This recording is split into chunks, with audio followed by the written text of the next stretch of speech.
হুজুর একটু লজ্জা পাবে, তোমরা যে বসে আছো ওখানে, এই জন্য রাসূল লজ্জা পাবে তোমাদেরকে বলতে চলে যেতে, ইন্না যালিকুম কানা ইউযিন নবী ফায়াস্তাহি মিনকুম। আমার রাসূল লজ্জিত হবে, নিজেকে লজ্জা মনে করবে যে তোমাদেরকে বলতে চলে যেতে। আমি আল্লাহ এলান করে দিই, ওয়াল্লাহু লা ইয়াস্তাহি মিনাল হক, আমি আল্লাহ লজ্জা পাই না। আমি আল্লাহ বলছি, খাওয়া যখন হয়ে গেছে গল্প করে সময় নষ্ট করবে না, আমার রাসূলের ঘর থেকে তোমরা ফান্তাশিরু বের হয়ে যাও। আল্লাহ পাক কোরআন শরীফের মধ্যে এলান করে দিচ্ছেন, 10 নম্বর সূরা, সূরার নাম সূরাতুল ইউনূস, 58 নম্বর আয়াতের মধ্যে আল্লাহ জানিয়ে দেয়, কুল বিফাদলিল্লাহি ওয়া বিরাহমাতিহি ফাবিযালিকা ফালইফরাহু হুয়া খায়রুম মিম্মা ইয়াজমাউন। আল্লাহ পাক কোরআনের মধ্যে জানিয়ে দিচ্ছেন, এ নবী আপনি মানুষকে বলে দেন, কুল বিফাদলিল্লাহ ওয়া বিরাহমাতিহি, বান্দারা যখন আমার পক্ষ থেকে কোনো ফদল পাবে, কোন নিয়ামত পাবে, এই ফদল এই নিয়ামত পাওয়ার সঙ্গে সঙ্গে তারা কি করবে, ফাবিযালিকা ফালইফরাহু, তারা আনন্দ করবে, খুশি করবে। বড় বড় মুফাসসিরিনরা বলছেন, এই আয়াতের তাফসীর করতে গিয়ে সূরাতুল ইউনূসের 10 নম্বর সূরার 58 নম্বর আয়াতের তাফসীর করতে গিয়ে আল্লামা জালালউদ্দিন সুয়ুতী রাহমাতুল্লাহ আলাইহি তিনি তানার তাফসীরের মধ্যে হযরত আব্দুল্লাহ ইবনে আব্বাস রাদিয়াল্লাহু তাআলা আনহু তিনি তানার তাফসীরের মধ্যে, হযরত শাহাবুদ্দিন মাহমুদ আলুসি রাহমাতুল্লাহ আলাইহি তিনি তানার তাফসীরের মধ্যে এই আয়াতের তাফসীর করতে গিয়ে তিনি বলছেন, যালিকা ফালইফরাহু, এই আনন্দ করাটা কি? তারা বলছেন তামাম পৃথিবীর আলামিনের জন্য রহমত হচ্ছে আমার রাসূল, আর এই রহমতটা পাওয়ার পরে উম্মতে মুহাম্মাদি যদি আনন্দ করে, এই আনন্দ করাটাও একটা ইবাদত হিসাবে গণ্য হয়ে যাবে।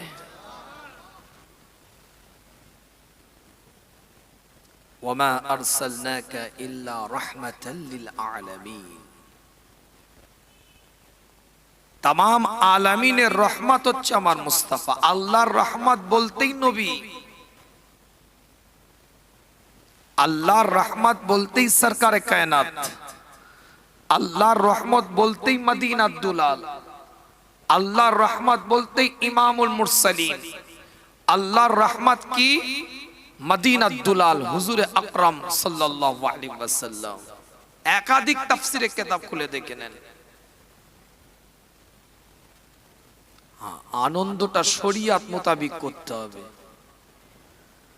শরিয়তের বাইরে আনন্দ নয়। হুজুর দুনিয়াতে এসেছে এর জন্য আনন্দ কি করবেন, সেটাও সাহাবারা শিখিয়েছে, আমার রাসূল শিখিয়েছে। আল্লাহ নবী আল্লাহ রাসূল সোমবারের দিনে রোজা রাখতেন। সাহাবারা প্রশ্ন করলেন, আপনি সোমবারে রোজা রাখেন কেন? আল্লাহ নবী মুহাম্মদুর রাসূলুল্লাহ সাল্লাল্লাহু আলাইহি ওয়াসাল্লাম বলছেন, আনা উলিদতু ইয়াউমুল ইসনাইন, আমি জন্মেছি সোমবারের দিনে, তাই আনন্দ করে আল্লাহর দরবারে সিয়ামটা পালন করি। মুসলিম শরীফ। আল্লাহ কবুল করেছেন, আল্লাহ নিয়ামত দিয়েছেন, মর্যাদা দিয়েছেন। আনন্দটা রাসূলের জন্য ঈদ, খুশি শরিয়ত মোতাবিক, শরিয়তের বাইরে নয়।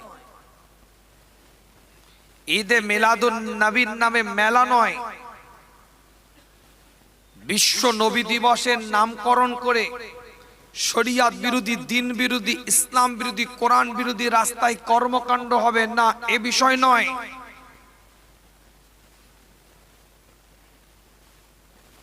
রাসূলের জিকির হবে, জিকরে মুস্তাফা হুজুরের জিকিরটা আপনার আমার দিলের মধ্যে এসে যাবে। এক একটা বান্দাকে আল্লাহ কবুল করে নিয়ে নিয়ামতের দ্বারাই পরিপূর্ণ করে মর্যাদাওয়ালা মার্তাবাওয়ালা আমার আল্লাহ বানিয়ে দিবে। জোরে বলে আল্লাহ হুজুরের ঘরের পরিবেশটা কেমন সেটা বলেছেন কোরআনের মধ্যে। খুলে দেখেন সূরাতুল আহজাব 33 নম্বর সূরার 53 নম্বর আয়াতটা খুলে দেখে নেন। ঘরের মাহালটা মুস্তাফার কেমন হবে সেটাও আল্লাহ কোরআনের মধ্যে জিকির করেছেন। আজ আমাদের বুঝে নিতে হবে আমাদের এই মাহফিলটা কেমন হবে, পরিবেশটা কেমন হবে। আল্লাহ কোরআনের মধ্যে বলছে, ইয়া আইয়ুহাল্লাযীনা আমানু লা তাদখুলু বুয়ুতান নবী ইল্লা আন ইউযানা লাকুম ইলা তাআমি গায়রা নাযিরিনা ইনাহু ওয়ালাকিন ইযা দুঈতুম ফাদখুলু ফাইযা তা'ইমতুম ফান্তাশিরু ওয়ালা মুস্তালনিসিনাল হাদীস ইন্না যালিকা কানা ইউযিন নবী ফায়াস্তাহি মিনকুম আল্লাহু লা ইয়াস্তাহি মিনাল হক। হুজুরের ঘরের পরিবেশটা কেমন হবে সেটাও কোরআন জানিয়ে দিয়েছে। একটা ভিভিআইপি মানুষের বাড়ির একটা পরিবেশ থাকে, রেস্ট্রিক্টেড এরিয়া থাকে,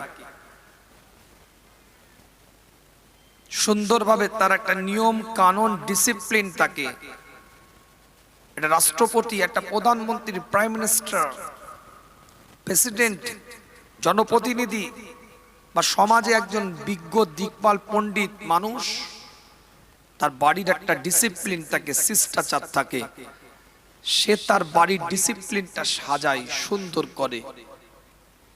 আর আমার আল্লাহ আমার রাসূলের বাড়ির ডিসিপ্লিনটা শিক্ষা দিচ্ছে। নবীর বাড়িটা কেমন হবে, রাসূলের বাড়ির পরিবেশটা কেমন হবে। আল্লাহ নবী, আল্লাহ রাসূল সাহাবে কেরাম হুজুরদের সাথে আলাপ আলোচনা করে, সাহাবে কেরাম হুজুরদের সাথে কথাবার্তা বলতে থাকে। আল্লাহ নবী নবী মুহাম্মদুর রাসূলুল্লাহ সাল্লাল্লাহু আলাইহি ওয়াসাল্লামের উপরে এক একটা কোরআনের আয়াত আল্লাহ পাক নাযিল করতে থাকে। আল্লাহ পাক কোরআনের মধ্যে এলান করে দেয়, ইয়া আইয়ুহাল্লাযীনা আমানু, এই ঈমানদারেরা, লা তাদখুলু বুয়ুতান নবী, তোমরা নবীর ঘরের মধ্যে অতক্ষণ প্রবেশ করো না, ইল্লা আইয়ুযানা লাকুম ইলা তাআমি গায়রা নাযিরিনা ইনাহু, যতক্ষণ পর্যন্ত আমার নবীর ঘরের মধ্যে খানাটা রান্না না হয়, রান্নাটা যতক্ষণ কমপ্লিট না হয়, পরিপূর্ণ না হয়, তোমরা আমার নবীর ঘরের মধ্যে প্রবেশ করবে না। কেউ যদি দাওয়াত দেয়, আমাদের দাওয়াত দেওয়ার রান্না হয় না 3 ঘন্টা আগে থেকে আমরা তাদের বাড়িতে গিয়ে অনেক সময় ডিস্টার্ব করি, এরকম আছে না? টাইমিং মেনটেন করি না। দাওয়াত দিয়েছে যখন বসে থাকি। কিন্তু আল্লাহ কোরআন দিয়ে বলছে, তোমরা আমার নবীর ঘরে অতক্ষণ প্রবেশ করবে না, তোমরা আমার রাসূলের ঘরে প্রবেশ করবে না, মুস্তাফার ঘরে প্রবেশ করবে না, মদিনার দুলালের ঘরে প্রবেশ করবে না, ইমামুল মুরসালিনের ঘরে প্রবেশ করবে না, যতক্ষণ পর্যন্ত আমার নবীর ঘরের রান্নাটা পরিপূর্ণ না হয়। আল্লাহ পাক কোরআন দিয়ে এলান করে দেয়, পরিষ্কার করে, ওয়ালাকিন ইযা দুঈতুম ফাদখুলু, তোমাদেরকে রাসূল যদি ডাকে তাহলে তোমরা প্রবেশ করবে। ওয়ালাকিন ইযা দুঈতুম ফাদখুলু, মুস্তাফা যদি ডাকে তাহলে তোমরা প্রবেশ করবে। ফাইযা তা'ইমতুম, এবং তোমরা খানা খাবে। ফান্তাশিরু, তারপরে তোমরা সেখান থেকে চলে যাবে। ওয়ালা মুস্তালনিসিনাল হাদিস, তোমরা নবীর সাথে খানা খাবার পরে কথা বলে হুজুরের সাথে বেশিক্ষণ ওই জায়গায় সময় দিয়ে হুজুরকে বিরক্ত করবে না। অসুবিধা হচ্ছে নাকি আপনাদের? কিন্তু আমার বক্তব্য দলিল কেন্দ্রিক, আমার বক্তব্যের রুচি আপনাদের শোনার আছে বলে আপনি আমাকে দাওয়াত করেছেন। একটা ঘটনা ধরলাম, 1.5 ঘন্টা পার করে দিয়ে মোনাজাত করে চলে গেলাম, না, সে চরিত্রের ছেলে আমি না। আমি লজিক্যালি পয়েন্টের উপরে কিছু কথা বলতে পছন্দ করি। আপনাদের রুচিতে কুলিয়েছে তাই রুটি উল্টে সিধে করে দেখে নিয়েছেন, ভালো করে শেখে। কত সুন্দর আল্লাহ কোরআনের ভাষায় বলছে দেখেন, হুজুর যখন ডাকবে তখন তোমরা প্রবেশ করবে, হুজুরের ঘরে খাবে, তারপরে কি করবে? ফান্তাশিরু, বেরিয়ে যাবে, চলে যাবে, থাকবে না। ওয়ালা মুস্তালনিসিনাল হাদিস, হুজুরের ঘরে বসে বসে, মুস্তাফার ঘরে বসে বসে, মদিনার দুলালের ঘরে বসে বসে, ইমামুল মুরসালিনের ঘরে বসে বসে, ইমামুল হুদার ঘরে বসে বসে গল্প করে টাইম পাস করার চেষ্টা করবে না। এটা মুস্তাফার ঘরের আদব। জোরে বলে। আমরা তো খেয়াল করতে করতে ভাবি রান্নার প্রশংসা চলছে 20 মিনিট ধরে। কথা কিছু বুঝতে পারছেন না? খাওয়া দাওয়া সব কমপ্লিট, বেরোতে চাইছে না, ঘরের মধ্যেই বসে আছে। যিনি দাওয়াত করেছে তিনি মনে মনে বিরক্ত হচ্ছেন, কিন্তু বলতে পারছেন না, সামাজিকতার দিকে লক্ষ্য করে। পুরো প্র্যাকটিক্যাল সিচুয়েশনটা কোরআনে আল্লাহ তুলে ধরেছে। পরের আয়াতে আল্লাহ বলছে, শুনেন, আপনি ডেকে নিয়ে এসেছেন 5 জনই ওখানে গ্যারেজ হয়ে গেছে, খাওয়া হয়ে গেছে, সাইডে গেলে আরো 5 জন খেতে পারে, কিন্তু এমন মানুষ সে নিজে থেকে উঠে গেলে, না উঠে গেলে আপনি তাকে উঠতে বলতে পারছেন না কেন? বিবেক আপনাকে লাগছে, তার রাগ হয়ে যেতে পারে। এরকম সিচুয়েশন ক্রিয়েট করতে হয় না, না হয় আমাদের। আমার রাসূলের ঘরের জন্য আল্লাহ কোরআন দিয়ে বলে দিচ্ছে, বান্দা ওটা মুস্তাফার ঘর, ওটা আমি আল্লাহর নিয়ম তৈরি করে দিচ্ছি, আমি আল্লাহ শিষ্টাচার বেঁধে দিচ্ছি, আমি আল্লাহ আমার ভিভিআইপি নবী, আমি আল্লাহ তার ডিসিপ্লিন শিষ্টাচার নিয়ম আমি আল্লাহ করে দিচ্ছি।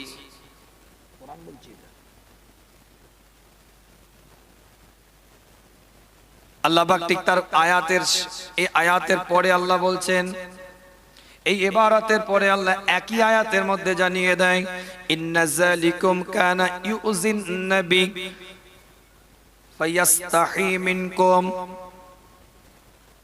আল্লাহ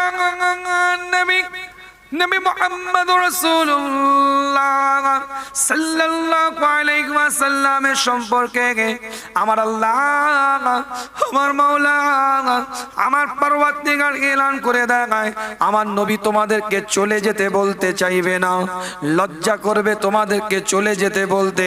হুজুর একটু লজ্জা পাবে, তোমরা যে বসে আছো ওখানে, এই জন্য রাসূল লজ্জা পাবে তোমাদেরকে বলতে চলে যেতে। ইন্না যালিকুম কানা ইউজিন নবী ফায়াস্তাহি মিনকুম, আমার রাসূল লজ্জিত হবে, নিজেকে লজ্জা মনে করবে যে তোমাদেরকে বলতে চলে যেতে। আমি আল্লাহ এলান করে দিই, ওয়াল্লাহু লা ইয়াস্তাহি মিনাল হক, আমি আল্লাহ লজ্জা পাই না। আমি আল্লাহ বলছি, খাওয়া যখন হয়ে গেছে, গল্প করে সময় নষ্ট করবে না, আমার রাসূলের ঘর থেকে তোমরা ফান্তাশিরু, বের হয়ে যাও।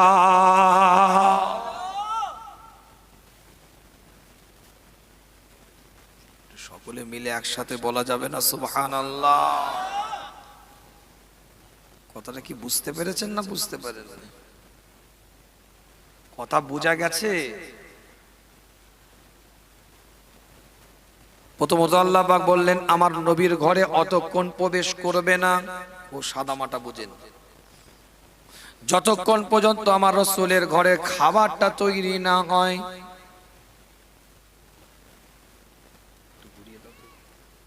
তারপরে আমার আল্লাহ আবার এলান করে দিলেন, তোমাদেরকে তোমাদের রাসূল মুস্তাফা তাজেদারে হারাম মদিনাত দুলাল, তোমাদেরকে যদি ডাকে তাহলে তোমরা প্রবেশ করবে, তোমরা খানা খাবে, তারপরে সেখান থেকে বেরিয়ে যাবে।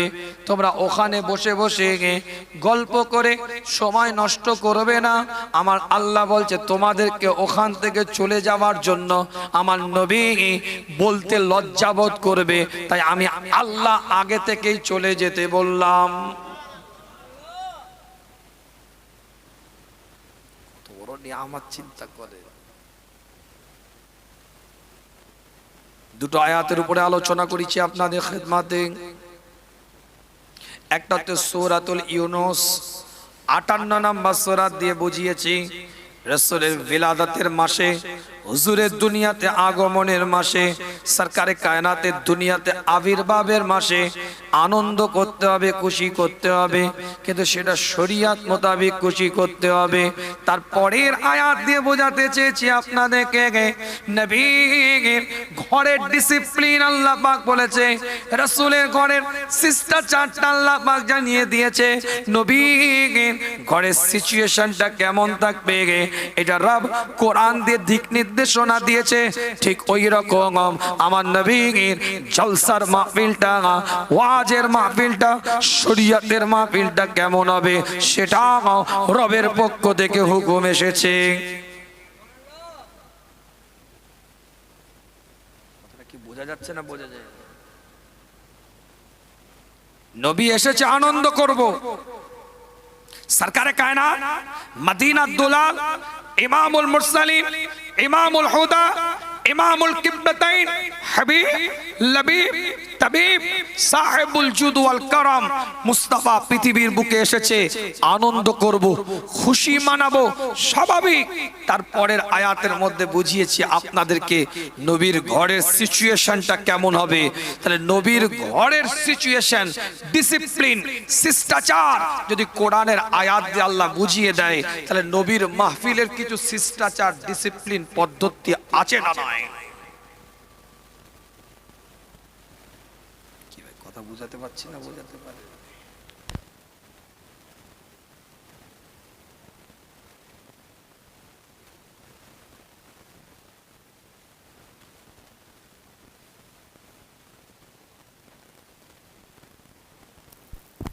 চলে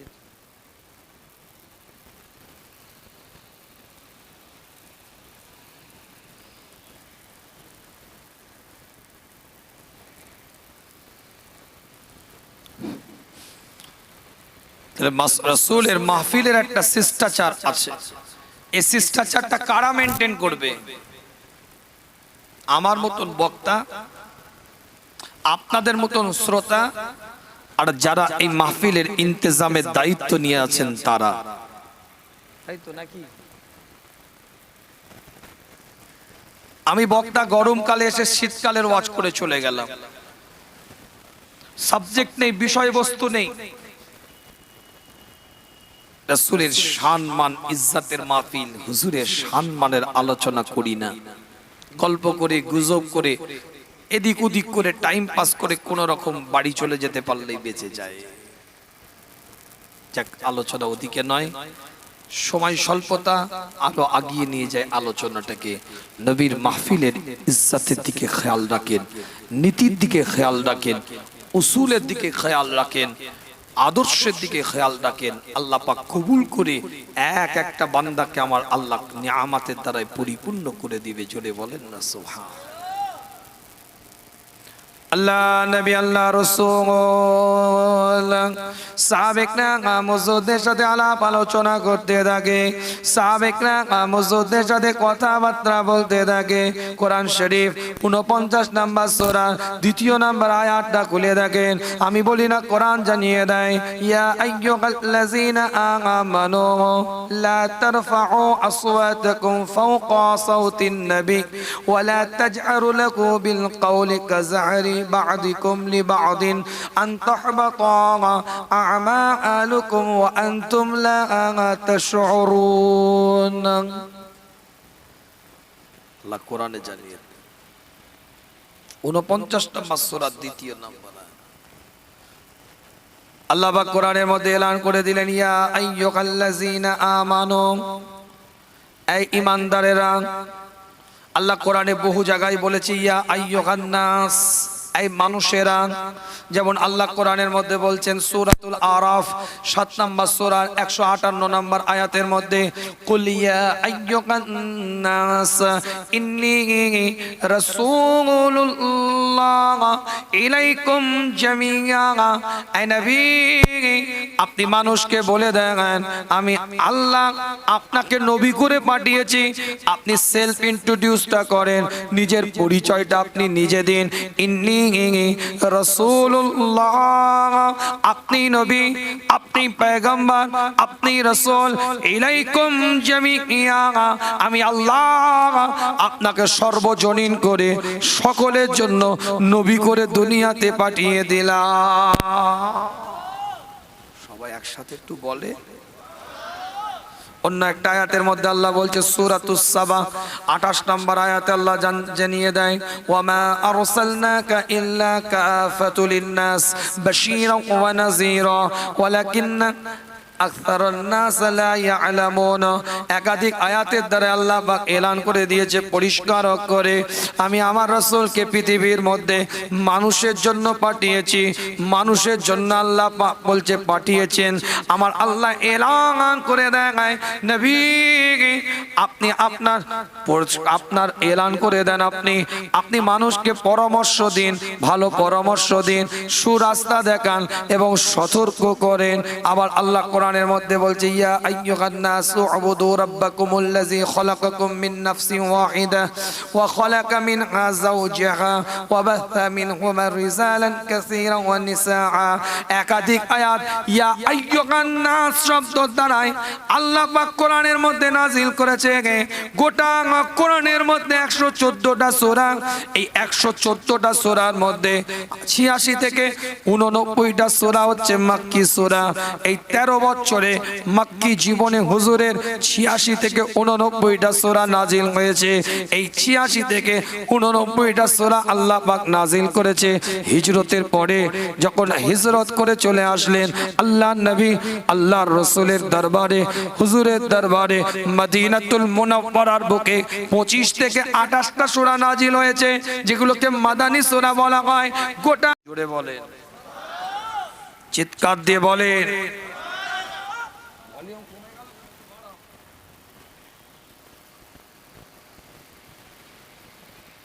আল্লাহ পাক কবুল করেছেন, আল্লাহ নিয়ামত দিয়েছেন, মর্যাদা দিয়েছেন। যেখানে আমার আল্লাহ ইয়া আইয়ুহান নাস শব্দ ব্যবহার করেছে, সেখানে শিরকিয়াতের কথা বলেছে, সাবধান করেছে শিরক থেকে। রিসালাতের কথা বলেছে, একত্ববাদের উপরে বিশ্বাসের কথা বলেছে, ওয়াহদানিয়াতের কথা বলেছে। আর যখনই আমার আল্লাহ ইয়া আইয়ুহাল্লাযীনা আমানু, নাস মানে হচ্ছে মানুষ, সকলের জন্য। ইহুদি আছে, নাসারা আছে, নাস্তিক আছে, যে কোনো ধর্ম, যে কোনো সম্প্রদায়, যে কোনো গোত্র, তাদের জন্য আল্লাহ আয়াত নাজিল করেছে। সকলকে আল্লাহ দিক নির্দেশনা দিচ্ছে, সকলের জন্য দিক নির্দেশনা আসছে। আর এই নাসেদের মধ্যে থেকে যারা খাস, অর্থাৎ যারা টুপিওয়ালা, দাড়িওয়ালা, জুব্বাওয়ালা, পাগড়িওয়ালা, আজকানওয়ালা, আলখাল্লাওয়ালা, নামাজি, পরেজগার, রোজাদার, তাসবিহ পড়ে, আল্লাহকে এক বলে মানে, নবী মুহাম্মদুর রাসূলুল্লাহ সাল্লাল্লাহু আলাইহি ওয়াসাল্লামকে নবী বলে, রাসূল বলে, পয়গম্বর বলে স্বীকারোক্তি দেয়, এমন যারা ব্যক্তিত্ব, তাদের জন্য আলাদা করে আল্লাহ আয়াত দিয়ে জানিয়ে দিচ্ছে, ইয়া আইয়ুহাল্লাযীনা আমানু, এই ঈমানদারেরা, লা তারফাউ আসওয়াতাকুম ফাওকা সাউতিন নবী, তোমরা আমার নবীর গলার আওয়াজের থেকে তোমাদের গলার আওয়াজটা যেন বেশি না হয়ে যায়। একে অপরের সাথে যেমন কথা বলো, কাযাহরি বাদিকুম লিবাদিন, একে অপরের সাথে যেমন কথোপকথন করো, সেই রকম যেন তোমাদের কথোপকথন না হয়ে যায়।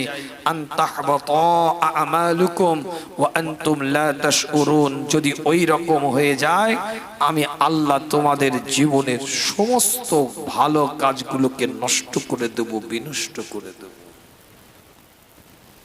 আল্লাহ মুহাম্মাদুর রাসূলুল্লাহ সাল্লাল্লাহু আলাইহি ওয়াসাল্লামের দরবারে একজন সাহাবা হুজুরের সোহবত আফতা হয়ে থাকে। হুজুরের দরবারে ওই সাহাবা 3 দিন আসে না। সেই সাহাবা একরাম হুজুর আল্লাহর নবীর দরবারে আসলে একটু জোরে জোরে কথা বলতো, অনিচ্ছাকৃত একটু জোরে কথা তার বেরিয়ে যেত।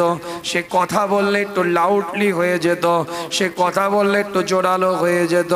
আমি বলি না, বুখারী শরীফটা খুলে দেখেন, 3 নম্বর অধ্যায়ের 3417 নম্বর হাদিস, হযরত আনাস রাদিয়াল্লাহু তাআলা আনহু থেকে হাদিসটা রিওয়ায়াত। আল্লাহর নবী মুহাম্মদুর রাসূলুল্লাহ সাল্লাল্লাহু আলাইহি ওয়াসাল্লামের দরবারটার মধ্যে হুজুরের দরবারে 3 দিন পর্যন্ত ওই সাহাবা একরাম হুজুর আসে না। আল্লাহর নবী আল্লাহ রাসূল একজনকে পাঠালেন, যাও তো দেখে আসো ওই সাহাবা কেন আমার দরবারে আসে না, কি হলো ওই সাহাবার খবরটা নিয়ে আসো। সাহাবা একরাম হুজুরের বাড়ি থেকে সেই ব্যক্তি এসে বলে, হুজুর ওই সাহাবা 3 দিন বাড়ি থেকে ঘরে দরজা বন্ধ করে রোনাজারি করে, আপনার উপরে আয়াত নাজিল হয়েছে আনতাহ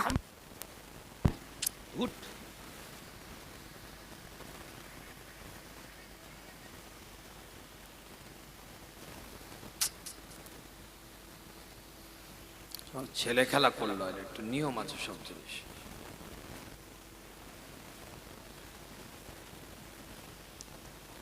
হয় জেনারেটর চালিয়ে রাখেন, না জেনারেটর বন্ধ রাখেন, কারেন্টের ডিস্টার্ব থাকলে থাক, এখন ছেড়ে দেন।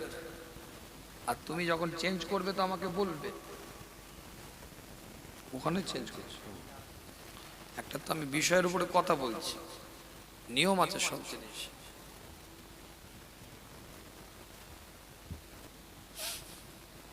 যাই হোক, আল্লাহ পাক কবুল করেন, সকলে বলেন আমিন। জোরে বলা যাবে আমিন, চিৎকার দিয়ে বলা যাবে আমিন। বুখারী শরীফ 3য় খণ্ড, ইমাম বুখারী রাহমাতুল্লাহ আলাইহি হাদিসের মধ্যে নিয়ে এসেছেন তিনি।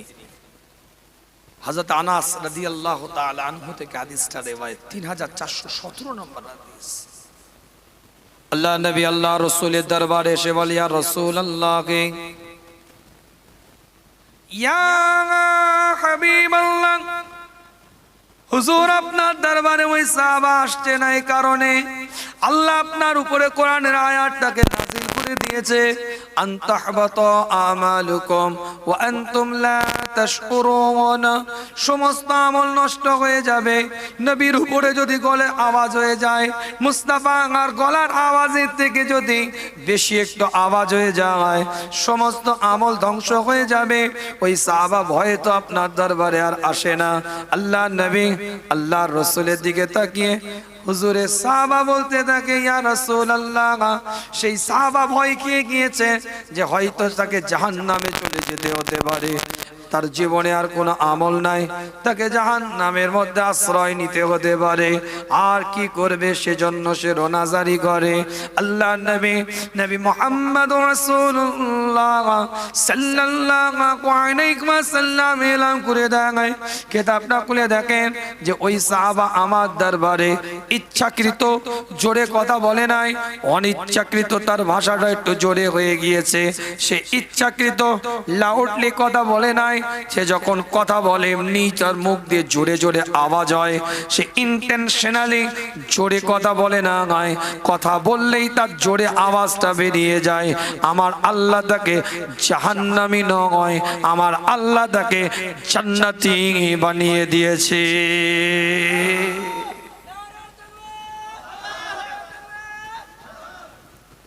কিতাবটা খুলে দেখেন, বানওয়াটি আলোচনা আপনাদের খেদমতে নয়।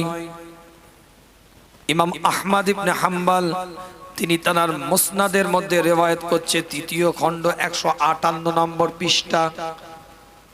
ইমাম নাসাই রিওয়ায়াত করেছে সুনানের মধ্যে, ইমাম তাবরানী রিওয়ায়াত করেছে, ইমাম হাইসামি রিওয়ায়াত করেছে। আল্লাহ নবী মুহাম্মদুর রাসূলুল্লাহ সাল্লাল্লাহু আলাইহি ওয়াসাল্লামের দরবারে একজন আনসারী সাহাবা এসে বলে, ইয়া রাসূলুল্লাহ, হুজুর আমার উটটা পাগল হয়ে গেছে, হুজুর যাকে তাকে কামড়াতে যাচ্ছে, যাকে তাকে আঘাত করতে যাচ্ছে, হুজুর আপনি একটু যেতেন যদি আমার উটের কাছে। আল্লাহ নবী তো বলতে পারতেন তোমার উট পাগল হয়ে গেছে, আমি গিয়ে কি করব, পশু ডাক্তার তুমি দেখাও। বর্তমানে যদি কোনো একটা এমবিবিএস মেডিসিন এমডি কে আপনি দেখান, আপনি গিয়ে যদি বলেন যে আমার পশুটার, ছাগলটার, ভেড়াটার, বকরিটার এই অসুস্থতা হয়েছে, একটু ওষুধ লিখে দেন, সঙ্গে সঙ্গে সে বলবে পশু ডাক্তারের কাছে যাও, আমি মানুষের চিকিৎসা করি, পশু চিকিৎসা আমি করি না। কি বলবেন না বলবেন?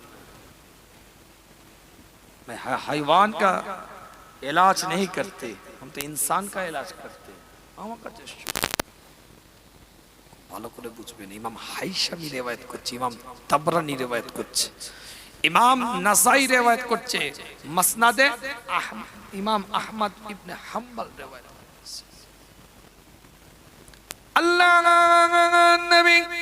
নবী মুহাম্মদুর রাসূলুল্লাহ সাল্লাল্লাহু আলাইহি ওয়াসাল্লাম ওই পাগলা উটটার দিকে এগিয়ে যাচ্ছে। সাহাবারা নিষেধ করে, হুজুর যাবেন না, আপনাকে কামড়ে দিতে পারে, আপনাকে আঘাত করে দিতে পারে, আপনাকে ব্যথা লাগিয়ে দিতে পারে, হুজুর আপনি যাবেন না। উটটা পাগলা কুত্তার ন্যায় হয়ে গিয়েছে, যাকে তাকে কামড়াচ্ছে, যাকে তাকে আঘাত করছে, যাকে তাকে কষ্ট ব্যথা দিচ্ছে, হুজুর আপনি যাবেন না। আল্লাহর নবী গুটি গুটি পায়ে আগিয়ে যায়। একজন সাহাবা বলে, ইয়া রাসূলুল্লাহ, ইয়া হাবিবাল্লাহ, হুজুর। আল্লাহ নবী, আল্লাহ রাসূলের সাহাবা বলে, আপনাকে তো নাও চিনতে পারে। যেই বলেছে হুজুর আপনাকে তো নাও চিনতে পারে, আঘাত করে দিতে পারে আপনাকে। আল্লাহ নবী দাঁড়িয়ে গেছেন ওই সাহাবার দিকে তাকিয়ে। সেই দিনে আমার রাসূল মুস্তাফা তাজেদারে হারাম, মদিনার দুলাল, ইমামুল মুরসালিন, ইমামুল হুদা, ইমামুল কিবলাতাইন চিৎকার আওয়াজ দিয়ে বলেছিল, ওই পাগলা উট কাউকে চিনতে পারুক চাই না পারুক, আমি নবী আমাকে চিনতে ভুল করবে না।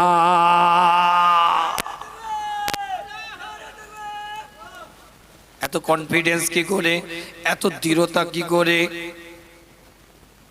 এত মনের উপরে বল কি করে, এত আত্মবিশ্বাস কি করে মুস্তাফার? আমার নবী, আমার মুস্তাফা, আমার তাজেদারে হারাম জানে একটা জড় বস্তু পাথর যদি আমাকে দেখে সালাম দেয়, একটা জড় বস্তু পাথর যদি আমাকে দেখে দরুদ পড়ে, একটা জড় বস্তু, একটা পাথর যদি আমি নবী আমাকে চিনতে পারে, যার জড় বস্তু যদি আমাকে দেখে বুঝে যেতে পারে, তাহলে যার জান আছে তার মধ্যে মুস্তাফার পেহচানও আছে। পাগল হতে পারে, জড় বস্তু আমাকে চেনে, পাগল তো কি হয়েছে? দুঃখ তো আমার এই জায়গাটায়, কষ্ট তো আমার এই জায়গাটায়। হাদিসটা পড়ে আমার চোখ দিয়ে পানির টোসা এসে গিয়েছিল। ব্যথা তো এই জায়গায় আমার। একটা পাগলা উট নবীকে চিনতে ভুল করে নাই, একটা খেপা উট রাসূলকে চিনতে ভুল করে নাই, কিন্তু সুস্থ মানুষ নবীকে এখনো চিনতে পারে নাই। আপনি আমি সুস্থ মানুষ। জলসার প্যান্ডেলের মধ্যে কত সুন্দর পরিবেশ, কত ঈদে মিলাদুন নবীর পরিবেশ, সিরাতুন নবী সাল্লাল্লাহু আলাইহি ওয়াসাল্লামের পরিবেশ, নবীর শান, নবীর মান, নবীর ইজ্জতের আলোচনার পরিবেশ। কিন্তু দুঃখ তো এই জায়গায়, এই জায়গায় নবী আছে, এই জায়গায় রাসূলের আদর্শ আছে, কিন্তু এই জায়গা থেকে নবীর আদর্শটাকে আমরা বাড়ি পর্যন্ত নিয়ে যেতে পারি না। যদি আজ নবীর আদর্শটাকে এই রকম ওয়াজের মাহফিল থেকে বাড়ি পর্যন্ত নিয়ে যেতে পারতাম, মুস্তাফাকে বাড়ি পর্যন্ত যদি নিয়ে যেতে পারতাম, 63 বছরে যে নবী জীবনে একবারও মিথ্যা কথা বলে নাই, আপনার বাড়িটা মিথ্যা মুক্ত একটা বাড়ি তৈরি হয়ে যেত। কথা ঠিক বলছি না? নবী প্যান্ডেলের মধ্যে সীমাবদ্ধ, জলসার তাবারুকের আগে পর্যন্ত সীমাবদ্ধ। এ জায়গার মধ্যে রাসূল সীমাবদ্ধ, রাস্তার ধারেই শুরু হয়ে যাবে ড্যাশ। কিছু তো আজ এখন এই সময় পাবজি চলছে, ফ্রি ফায়ার চলছে, ড্রিম 11 চলছে, ছাড় এখন ভোরপুরা হুজুর উঠেছে, আর একটা বক্তা আসবে তারপরে বিরিয়ানি, চালিয়ে যায় এখন। কি ভাই কথা ঠিক বলছি তো? এ জায়গা নবিয়ানা পরিবেশ তৈরি করতে পেরেছেন। দুঃখ নেবেন না আমার কষ্টে, ব্যথা নেবেন না আমার বক্তব্যে।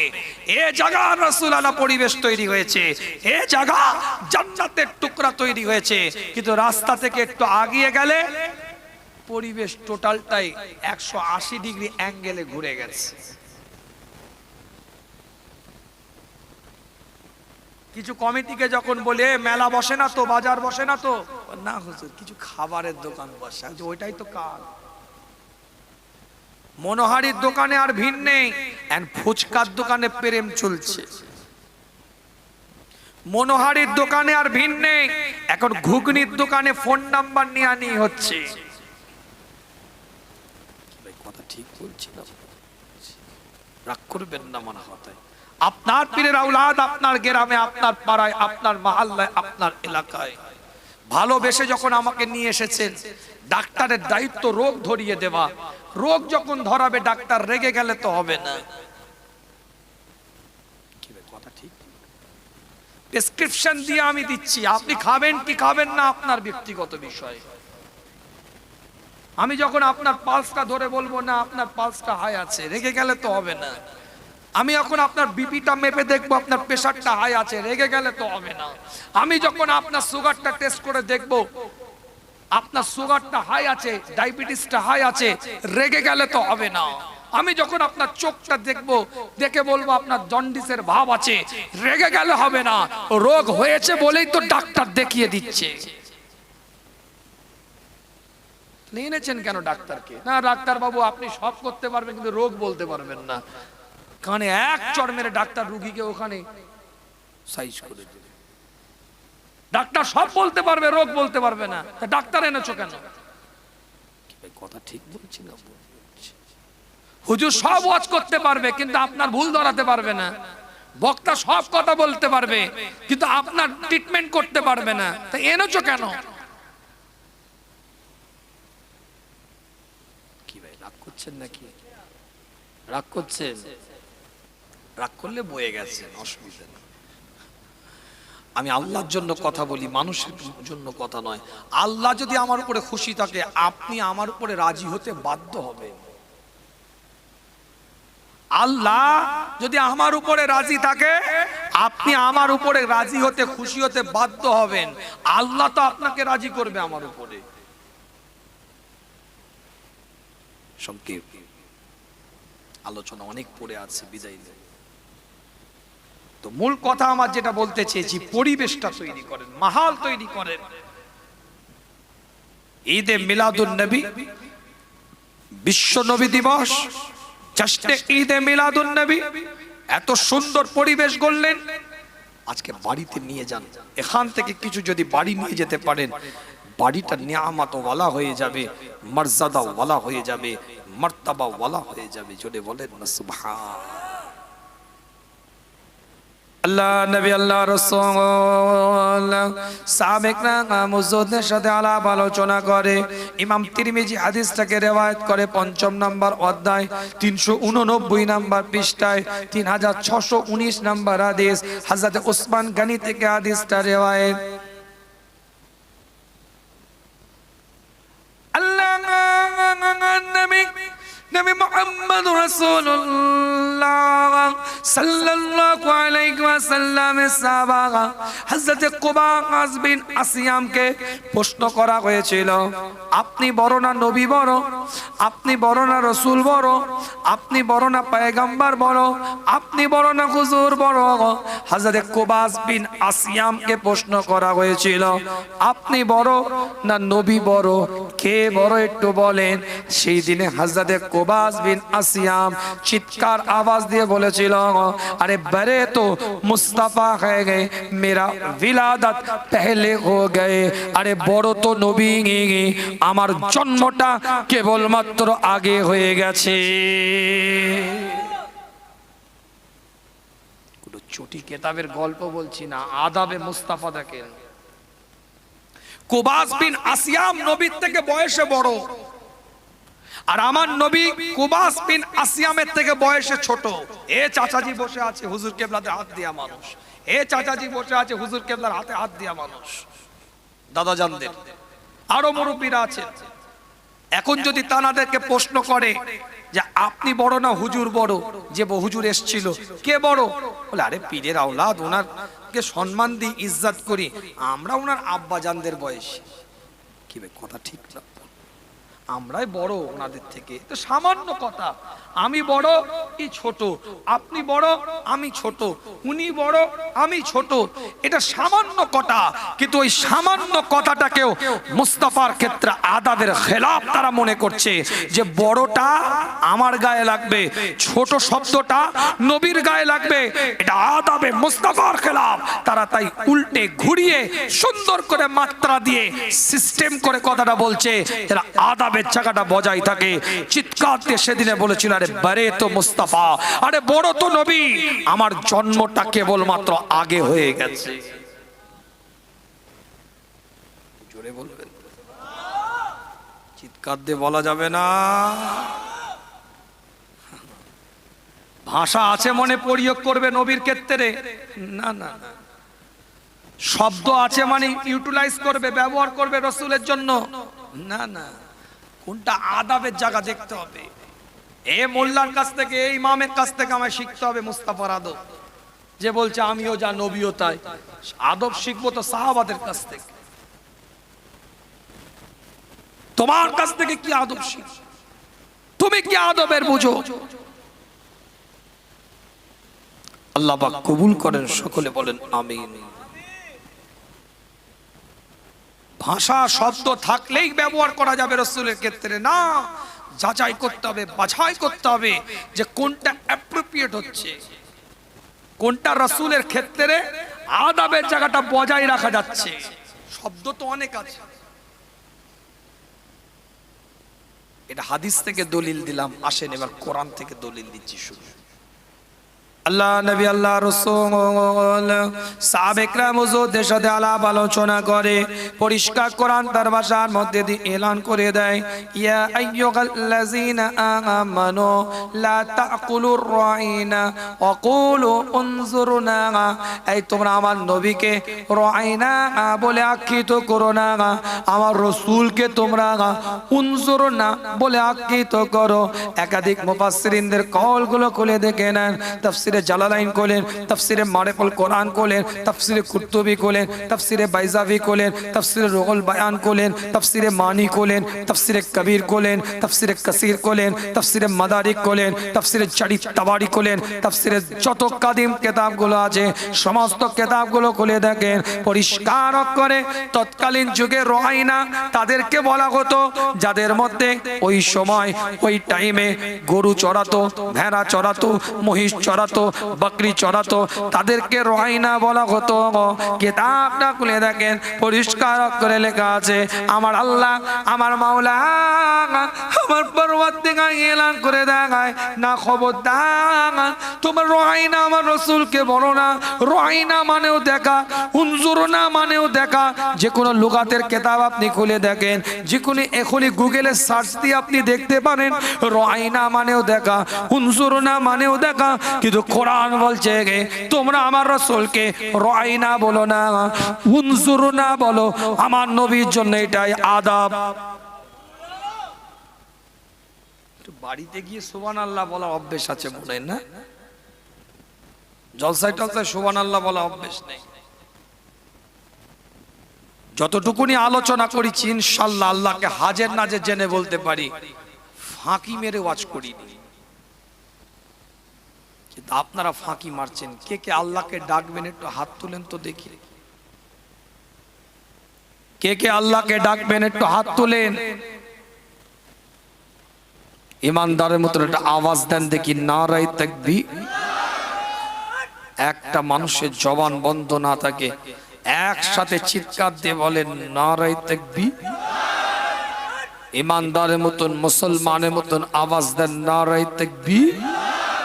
সিলসিলায়ে ফুরফুরা শরীফ, সিলসিলায়ে ফুরফুরা শরীফ, মাসলাকে মুজাদ্দিদে জামান, মাসলাকে মুজাদ্দিদে জামান, নারায়ে তাকবীর।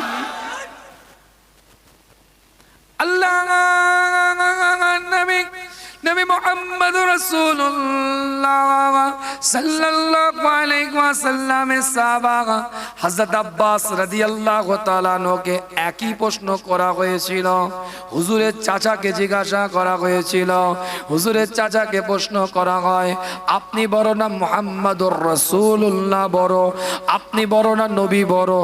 আপনি বড় না হুজুর বড়? কে বড় একটু আমাদেরকে বলেন, কে বড় একটু আমাদেরকে জানিয়ে দেন। চাচা বড়, ভাতিজা ছোট, স্বাভাবিক বিষয়। কিন্তু হযরতে আব্বাস রাদিয়াল্লাহু তাআলা আনহু চিৎকার দিয়ে সেদিনে বলেছিল, হুয়া আকবারু মিন্নি, তিনি আমার থেকে বড়। হুয়া আকবারু মিন্নি, তিনি আমার থেকে বড়। ওয়া আনা উলিদতু কাবলা, আমার জন্মটা কেবলমাত্র আগে হয়ে গেছে।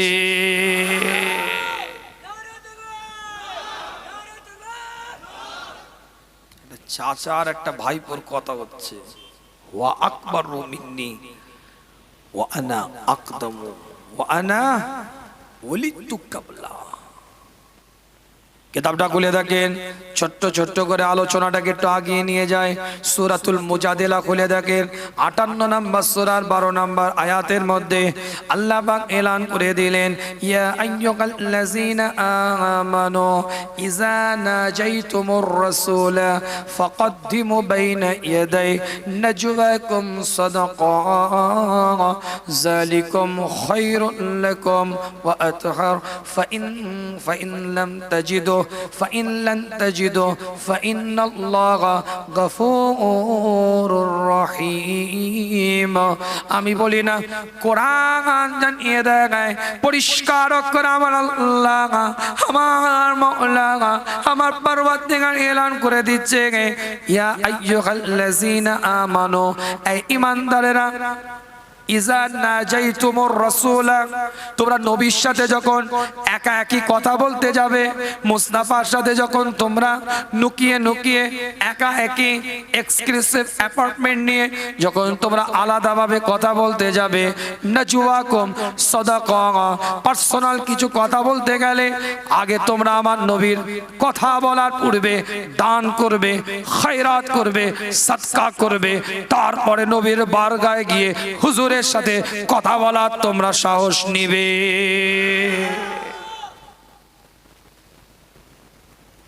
আমার কথা বোঝা যাচ্ছে তো নাকি? আমি গাড়িতে উঠতে গেলাম, হঠাৎ করে আপনি পিছন দিক থেকে ডেকে বললেন, হুজুর একটু কথা আছে, পার্সোনাল এদিকে আসেন। আমি কি চলে যাব? ইমাম সাহেব ভাইকে ডাকলেন, ভাই দাঁড়াও, একটু কথা আছে তোমার সাথে। মুরব্বী এলাকার চাচাজিকে ডেকে বললেন, কই চাচা একটু দাঁড়ান, একটু আপনার সাথে কথা আছে আমার। সমাজে এই ধরনের কথা চলে না, চলে না। এটা আমভাবে কথা বলার পদ্ধতি, এটা সাধারণভাবে কথা বলার পদ্ধতি, এটা নরমাল একটা কথা বলার পদ্ধতি, এটা সাধারণ সামাজিকভাবে কথা বলার পদ্ধতি। কিন্তু আমার নবী মুস্তাফা তাজেদারে হারাম মদিনাতুল আল ইমামুল মুরসালিন ইমামুল হুদা ইমামুল কিবলাতাইন সাধারণ নয়, অসাধারণ। এটা আমার আল্লাহ প্রমাণ করার জন্য বলছে, খবরদার তোমরা নবীর সাথে সাধারণ যেভাবে কথা বলো ওই রকম করে ডেকে কথা বলো না। তোমরা নবীর সাথে কথা বলার পূর্বে, একা একই রাসূলের সাথে কথা বলার পূর্বে, এক্সক্লুসিভ অ্যাপার্টমেন্ট নেওয়ার পূর্বে, আলাদাভাবে কথা বলার পূর্বে, নাজওয়াকুম সাদাকা, তোমরা আল্লাহর রাস্তায় আগে দান করবে, সাদকা করবে, গরিব এতিমদেরকে দিবে, তারপরে নবীর বারগায় গিয়ে কথা বলার সাহসটা নিবে।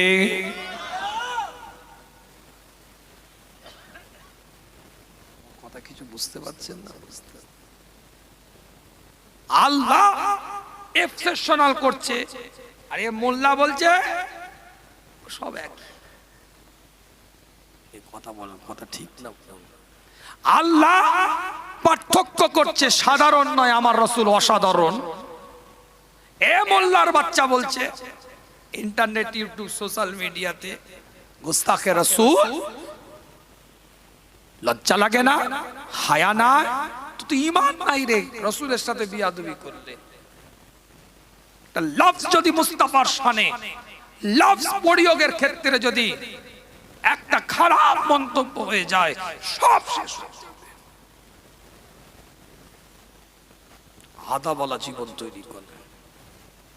আজও পর্যন্ত আয়াতটা লেখা আছে, হায়াতুন নবী ঘুমিয়ে আছে রওজায়ে আতহারের মধ্যে। আজও পর্যন্ত লেখা আছে, যে আয়াতটা প্রথমে পড়েছিলাম, আজও পর্যন্ত লেখা আছে হুজুর আলামে বারজাকে হায়াতে। তারপরেও লেখা আছে খবরদার এটা মুস্তাফার বারগাহ, জবানের আওয়াজ যেন বুলন্দ না হয়ে যায়। হযরত ওমর বলছে নবীর দরবারে জোরে আওয়াজ করে কথা বলা তো দূরের কথা, আমি ওমর রাসূলের দরবারে জোরে নিঃশ্বাস নেওয়াটাকে বিয়াদবি মনে করি।